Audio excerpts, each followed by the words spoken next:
గజపతి నగరం అనే ఊరిలో గోవిందం, గోపాలం అనే స్నేహితులు ఉండేవారు. వాళ్ళు ఒట్టి మూర్ఖులు, తెలివితేటలు శూన్యం.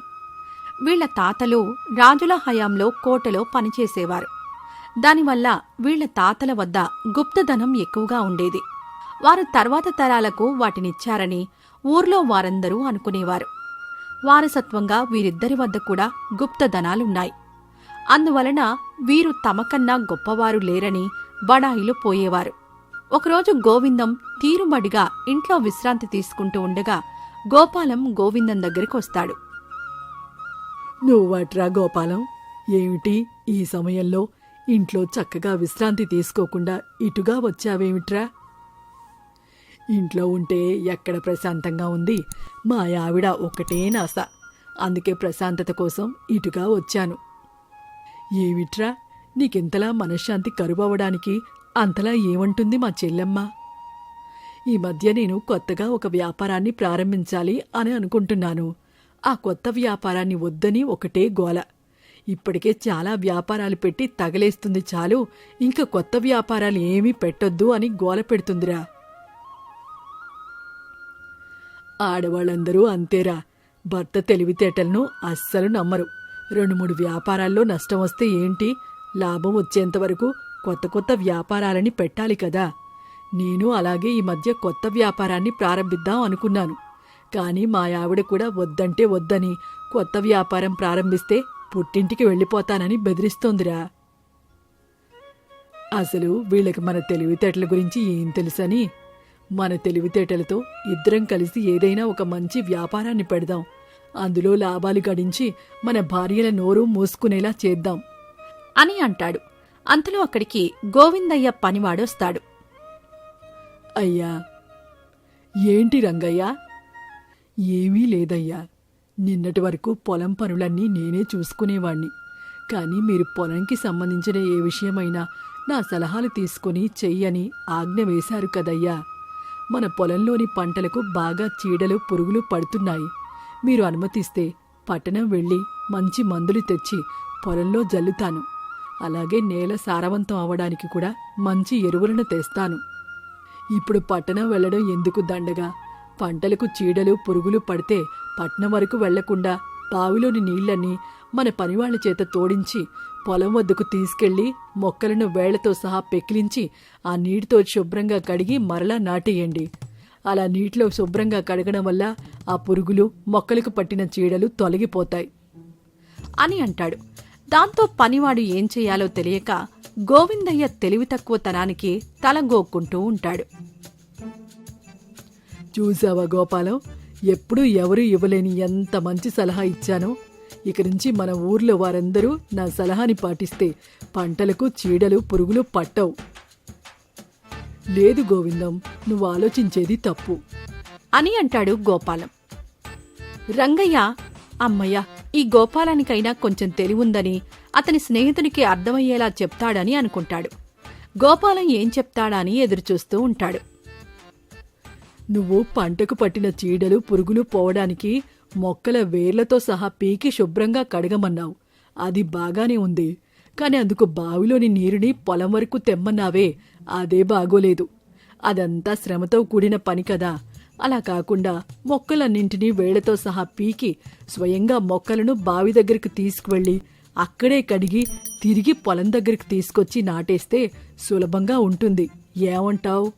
ఈసారి గోపాలం మాటలకు అదిరిపడ్డాడు రంగయ్య. చూసావా గోవిందం, నీకన్నా నేనే బాగా ఆలోచించాను. అయినా ఈ ఊర్లోకెల్లా తెలివైన వాణ్ణి, గొప్పవాణ్ణి నేనే అనుకో. ప్రతి ఒక్కరూ నా సలహాలు పాటించాల్సిందే. ఏమిటి, ఈ ఊర్లోకెల్లా గొప్పవాణ్ణి, తెలివైన వాణ్ణి నేనైతే నువ్వని చెప్పుకుంటావేంటి? అయినా నీకు తెలియందేముంది, మా తాతలు రాజుగారి వద్ద సలహాదారునిగా పనిచేసేవారు. వాళ్లలాగే నేను చాలా తెలివైన వాణ్ణి. అంతేకాకుండా మా ఆస్తి ముందు, నా దగ్గర ఉన్న నగల ముందు నీ ఆస్తులెంత? బోడి నీకేనా ఉన్నాయి గొప్పట ఆస్తులు. మా వంశస్థులు కూడా రాజుగారి వద్దనే పనిచేసేవారు. మీ ఆస్తుల కన్నా నా ఆస్తుల విలువ ఎక్కువ. వాటిని నా తెలివితేటలతో అభివృద్ధి చేయాలని చూస్తున్నాను అని అంటాడు. వాళ్ళు నెమ్మదిగా వాదించుకుంటూ చివరకు గోవిందయ్య గోపాలం నేను గొప్ప అంటే నేను గొప్ప అని, నేను తెలివైన వాణ్ణి అంటే నేనే తెలివైన వాణ్ణి అని వాదించుకోవడం తారాస్థాయికి చేరుతుంది. అదంతా చూస్తున్న రంగయ్య తన మనసులో ఇలా అనుకుంటాడు. వీళ్ళిద్దరూ ఒట్టి మూర్ఖులు. వీళ్ళ చచ్చు తెలివితేటలను పాటిస్తే ఆ పని సర్వనాశనం అయిపోతుంది. వీళ్ళ తాతలు గొప్పోళ్లు కావచ్చు, కాని వీళ్ళు మాత్రం తిండిదండగ మనుషులు. గతిలేక ఇటువంటి మూర్ఖుల దగ్గర పనిచేయవలసి వస్తోంది. అంతా నా కర్మ అని తన మనసులో అనుకుంటాడు. అంతలో గోవిందం రంగయ్యని చూస్తూ ఇలా అంటాడు. నువ్వు చెప్పు రంగయ్య, మా ఇద్దరిలో గొప్పవాడు తెలివైనవాడు ఎవరు? నువ్వేమీ నేను గొప్పవాణ్ణని చెప్తే మీ అయ్యగారు ఎక్కడ నిన్ను పనిలోంచి తీసేస్తారని భయపడకు రంగయ్య. మీ అయ్యగారు పనిలోంచి తీసేస్తే నీకు పనిస్తాను. భయపడకుండా నిర్భయంగా నిజం చెప్పు, నేనే గొప్పవాణ్ణి అని ఇద్దరూ రంగయ్యని అడుగుతారు. రంగయ్యకు ఏం చెప్పాలో పాలుపోదు. గట్టిగా ఇద్దరూ ఒట్టి మూర్ఖులని చెప్పాలని ఉంటుంది. కాని అలా చెబితే వీళ్ళిద్దరూ అతన్ని ఏం చేస్తారో అని భయపడి తెలివిగా ఇలా అంటాడు. అయ్యా, మీరిద్దరూ చాలా తెలివైనవారు, గొప్పవారు. అయినా మీ అంతటి వారిలో ఎవరు గొప్పవారు, ఎవరు తెలివైనవారో చెప్పాలంటే నాలాంటి మామూలు మనిషి వల్ల ఏమవుతుంది చెప్పండి. నిన్ననే మన ఊరిలోకి ఎవరో సాధువు వచ్చారంట. అతగాడైతే ఖచ్చితంగా మీలో ఎవరు తెలివైనవారో చెప్తారు. మీరు అతని వద్దకు వెళ్ళి మీలో ఎవరు గొప్పో తేల్చుకోండి అని చెప్పి తప్పించుకుంటాడు రంగయ్య. వెంటనే వాళ్ళిద్దరూ అదే ఊరిలో ఉన్న సాధువు దగ్గరికి వెళ్తారు. నమస్కారం స్వామి. నమస్కారం. ఏంటి నాయనా, మీ ఇద్దరినీ చూస్తుంటే ఏదో సమస్య మీ ముఖాల్లో స్పష్టంగా కనిపిస్తుంది. ఏంటది? మహానుభావులు, మా మొహాలు చూసి మేమొక చిన్న చిక్కుముడితో వచ్చామని కనిపెట్టారు. అవును స్వామి, మేమిద్దరం స్నేహితులం. మాలో మేము ఎవరు గొప్ప, ఎవరు తెలివైనవారు అని వాదించుకుంటున్నాం. మా ఇద్దరి దగ్గర ఆస్తిపాస్తులు చెరు సమానంగానే ఉన్నాయి. కాని అత్యంత ఎక్కువ తెలివితేటలు ఎవరి దగ్గర ఉన్నాయో చెప్పగలిగేవారు మీరే. మా ప్రశ్నకు సమాధానం మీలాంటి మేధావులే చెప్పగలరు. అందుకే మీ దగ్గరికొచ్చాం. చూస్తుంటే ఇప్పటికే మీకు అర్థమైపోయింది అనుకుంటున్నాను. నేనే గొప్పవాణ్ణి అని సెలవిచ్చి ఈ గోపాలానికి సిగ్గొచ్చేలా చెయ్యండి. చూస్తుంటే మీరు కూడా నాలా చాలా మేధావిలా ఉన్నారు కనుక నేనే గొప్పవాణ్ణని, నేనే మేధావినని సెలవిచ్చి ఈ గోవింద నోరు మూయించండయ్యా అని అంటారు. వాళ్ల వాలకం చూసిన ఆ సాధువు మనసులో ఇలా అనుకుంటాడు. పిచ్చి మొహాలు, నేను నిజమైన సాధువు అని అనుకుంటున్నారు. వీళ్ల వాలకం చూస్తే అత్యంత మూర్ఖుల్లా, తెలివి తక్కువ మొద్దుల్లా ఉన్నారు. ముందు వీళ్ల గురించి పూర్తిగా తెలుసుకోవాలి. ఆ తరువాత వీళ్ల లోపాన్ని నేను నాకు అనుగుణంగా మార్చుకోవాలి. వీళ్లని నా మాయమాటలతో నమ్మించి నా పనయ్యేలా చూసుకోవాలి అని మనసులో అనుకుని బయటికి దొంగ సాధువు ఇలా అంటాడు. చూస్తుంటే మీ ఇద్దరూ తెలివైన వారిలా ఉన్నారు. కాని మీ ఇద్దరిలో ఒకరిని తెలివైన వారిగా చెప్పాలి అంటే మీకు మీరే మీ గొప్పతనాలను నిరూపించుకోవాల్సి ఉంటుంది. కాని ఇప్పటికే నా తపస్సుకి చాలా ఆలస్యం అవుతుంది. కనుక మీరు రేపు ఇదే సమయానికి రండి. అప్పుడు మీలో ఎవరు గొప్పో నిరూపించుకుందురు అని అంటాడు. దాంతో అక్కడ్నుంచి వాళ్ళిద్దరూ వెళ్ళిపోతారు. తర్వాత ఆ సాధువు తన శిష్యుణ్ణి పిలిచి వీళ్ల గురించి ఊరిలో తెలుసుకోమని చెప్తాడు. శిష్యుడు వీళ్ళిద్దరూ వట్టి మూర్ఖులని, తెలివి తక్కువ వారని చెబుతూ వీళ్లకి తమ తాతలు తండ్రులు ఇచ్చిన గుప్తధనాలు వీరి దగ్గర బాగానే ఉన్నాయని, వాటిని వాళ్ల పూర్వీకుల సలహాలతో కొన్ని చోట్ల దాచారని తెలుసుకుని ఆ దొంగ సాధువుకి చెబుతారు. దాంతో వాళ్ల చేత ఆ గుప్తధనం దాచిన రహస్య ప్రదేశాలను వాళ్ల నోటితోనే చెప్పిస్తే సులభంగా అవి కైవసం చేసుకోవచ్చని సాధువు తన మనసులో అనుకుంటాడు. ఆ మరుసటి రోజు వాళ్ళిద్దరూ ఆ సాధువు దగ్గరికి వస్తారు. వచ్చారా నాయన్లారా? ఇద్దరూ ఇలా రండి. ఇప్పుడు నేను మీ ఇద్దరి గొప్పతనాల గురించి చెప్పాలంటే మీరు మీ తాతలు తండ్రుల గొప్పతనాల గురించి ముందుగా నాకు చెప్పవలసి ఉంటుంది. వాళ్ళు సాధించిన విషయాల గురించి, సంపాదించిన గుప్తధనాల గురించి, వాటిని దాచిన తెలివైన విధానాల గురించి చెబితే మీ వంశంలో ఎవరు గొప్పవారో తెలుసుకుని తద్వారా మీలో గొప్పవారిని వెల్లడిస్తాను అని అంటాడు. వాళ్ళు దానికి ఆనందంగా ఇది మహానుభావుల లక్షణమని అనుకుని చెప్పడం మొదలుపెడతారు. మా తాతలు తండ్రులు చాలా గొప్పవారు. ఎన్నో ఆభరణాలను గుప్తధనాలను రహస్యంగా మా ఇంట్లోనే దేవుడి గదిలో ఉన్న రహస్యపు గదిలో దాచి ఉంచేవారు. ఇప్పటికీ నేను కూడా అక్కడే ధనాన్ని దాస్తాను. మా తాతలు తండ్రులు కూడా చాలా గొప్పవారు. ఆ రోజుల్లోనే 1000 ఎకరాల ఆసాములు. అంతేకాకుండా చాలా గొప్ప నిధులను, వజ్రాలను, ఆభరణాలను మా పెరట్లో ఉన్న ఆవుల శాలలోని మర్రి చెట్టు మొదట్లో ఎన్నో గుప్త నిధులను దాచేవారు. ఈనాటికి నేను కూడా అక్కడే మా ధనాన్నంతా దాస్తాను అని వారి నోటితోనే బయటకు చెప్పకూడని రహస్యాలన్నీ చెప్పేస్తారు.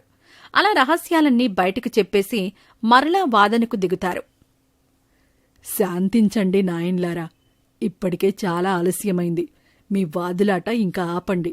రేపు మరలా ఇదే సమయానికొస్తే ఖచ్చితంగా మీలో ఎవరు గొప్పవారో చెప్తాను అని చెప్తాడు.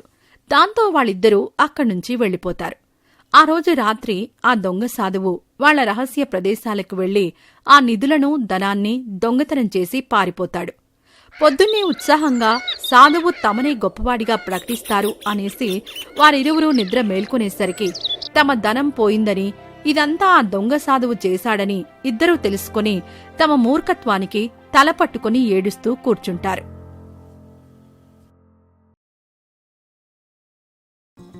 శంకరం తన పచారీ కొట్టులో కూర్చొని ఈగలను తోలుకుంటూ ఉంటాడు.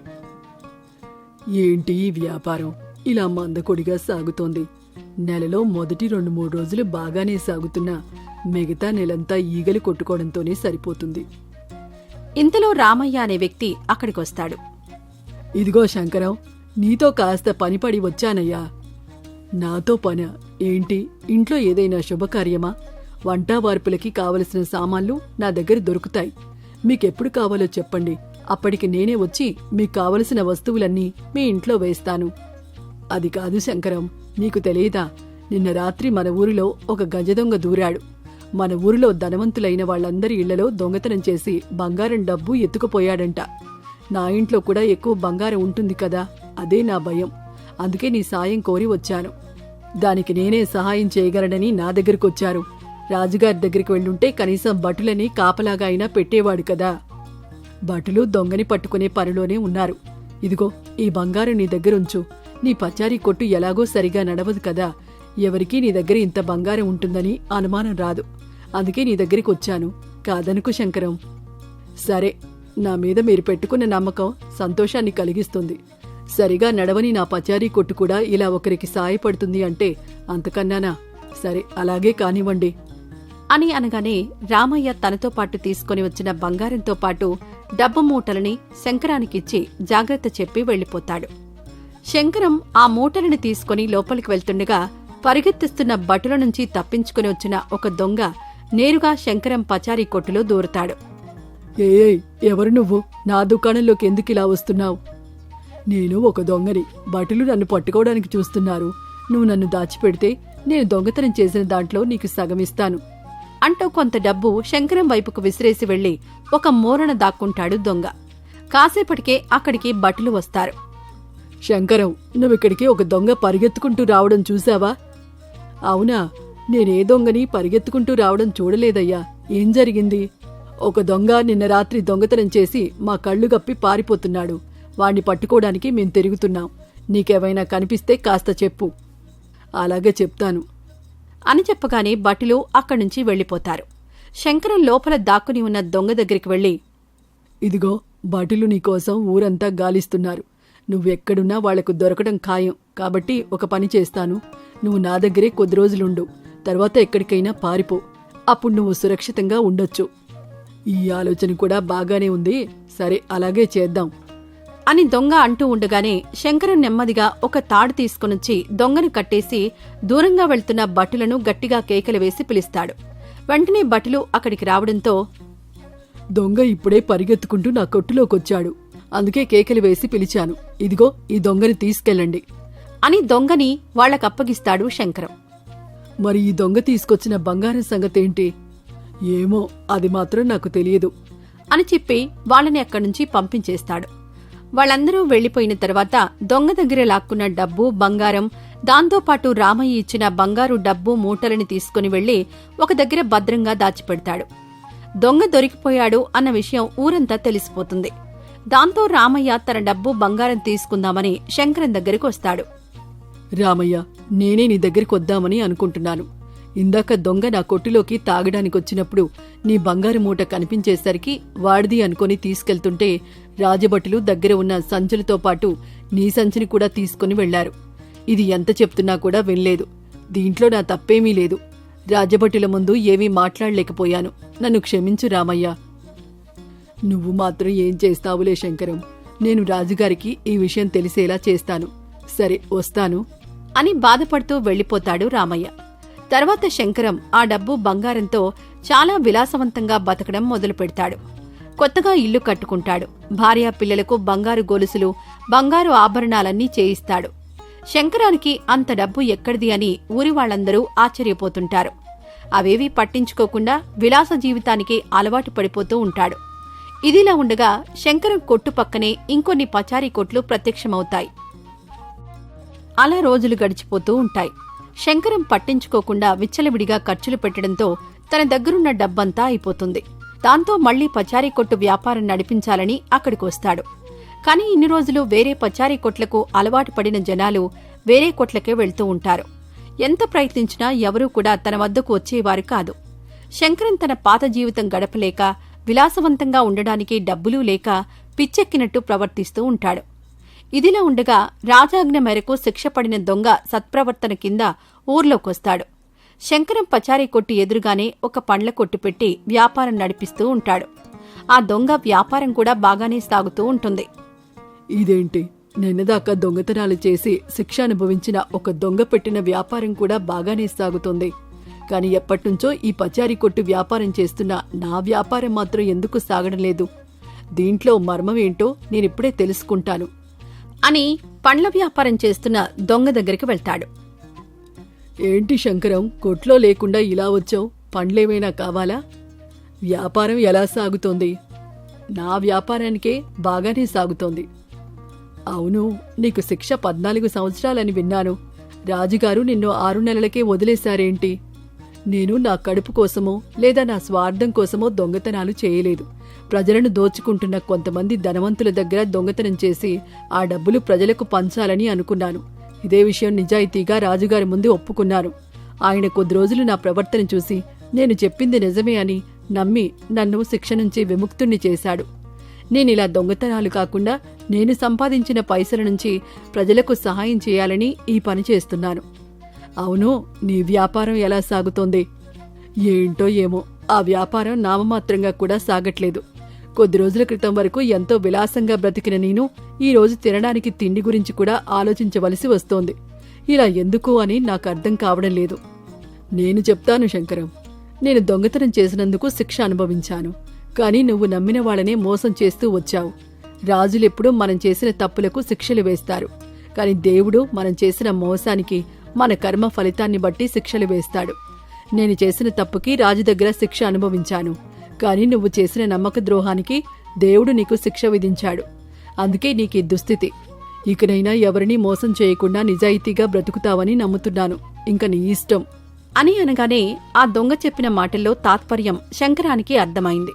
అప్పటినుండి అత్యాశకు పోకుండా, దుర్బుద్ధితో ఆలోచించకుండా నిజాయితీగా బ్రతకాలని అనుకుంటాడు శంకరం. వెంటనే రామయ్య దగ్గరికి వెళ్తాడు. ఏంటి శంకరం, నీ పరిస్థితి మరీ దారుణంగా తయారైందని విన్నాను. కనీసం నీ పచారీ కొట్టు కూడా నడవడం లేదంటే కదా?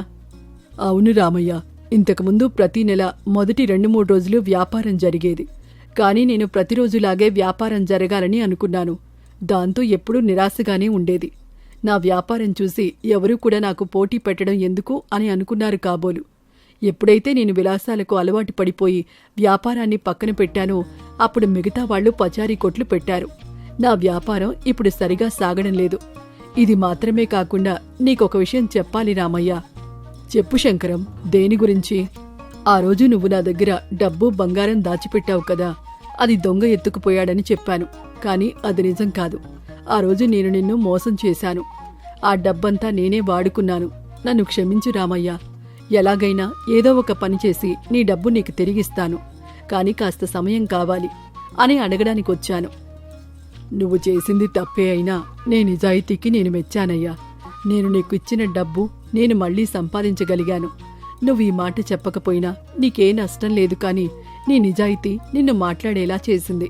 నీలో వచ్చిన ఈ మార్పు నువ్వికపై మోసం చేయలేవని చెప్తోంది. ఇక నువ్విలాగే నిజాయితీగా ఉండు. నువ్వు కోల్పోయినవన్నీ నీ దగ్గరికే వస్తాయి. అలాగే రాములు, ఇక నుంచి ఎవరినీ మోసం చేయకుండా నిజాయితీగా బ్రతుకుతాను అని చెప్పి వెళ్ళిపోతాడు శంకరం. ఆ రోజు నుంచి శంకరం పచారీ కొట్టు మానేసి ఊరిలో వ్యవసాయం చేసుకుంటూ బ్రతుకుతూ ఉంటాడు.